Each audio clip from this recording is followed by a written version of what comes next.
Folks, let's talk about standards for a minute. Now, I know what you're probably thinking. Chad, why are we talking about what are by far the most superior types of cars, trucks, or SUVs ever manufactured?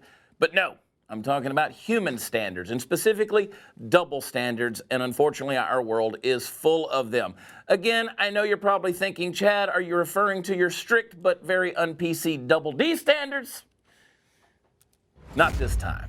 Now, the unswept corners of our American collective consciousness seem to be increasingly dedicated to the storage of unquenchable tribal rage. And no matter where you go in this fine country of ours, you can hardly swing a dead cat without hitting someone who's constantly walking around pissed off at least half of his fellow countrymen. It's an epidemic in our world today. Now, as a side note, I want to encourage you, don't hit people with dead cats. First of all, it's unsanitary, and second of all, you're just going to make the guy more angry. And in actuality, getting hit with a cat is actually a cause of justifiable offendedness. Now, the most unfortunate effect of all this tribal rage on us as a people is simply this. It makes us stupid. Yeah, I said it. We're stupid. And when we're stupid, we're easily divided from one another. Now, take a good example in the Russians versus the Mexicans.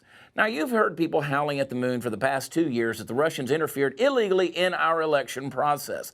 Oh, Vladimir Putin and his bevy of bots getting out there on the cyber airwaves, changing the hearts and minds of anyone not smart enough to wear a tinfoil hat every time they logged into Facebook. And hey, turns out there's some truth to it. You know, meddling in elections is kind of a worldwide sport played by a lot of countries in a lot of different ways. I'm going to let it sink in and take a drink when I tell you that even America's done it from time to time. It's true. Believe it. Now, here's the thing.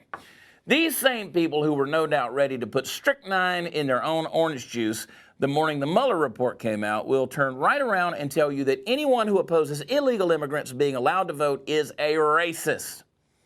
That's right.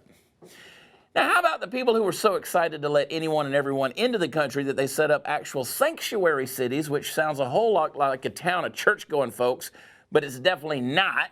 Why are those people all of a sudden so upset when President Trump tries to send the current flood of illegal immigrants their way? Now, come on, folks. It's a double standard. What the hell do you actually want?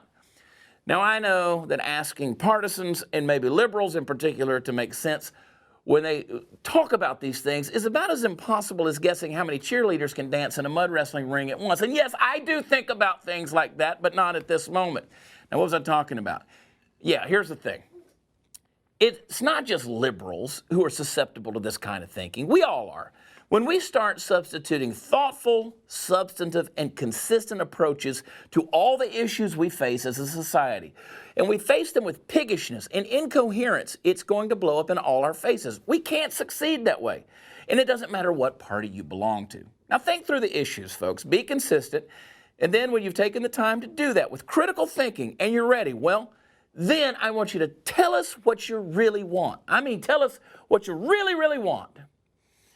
Now I'm wondering how many Spice Girls could dance in a mud wrestling ring. My mind works a little bit strange, and I'll take my own time to work that one out. In the meantime, folks, take care of each other, get a handle on your damn feelings, and try to get more fun out of life. You live in the best country on the planet, people. Learn to enjoy it.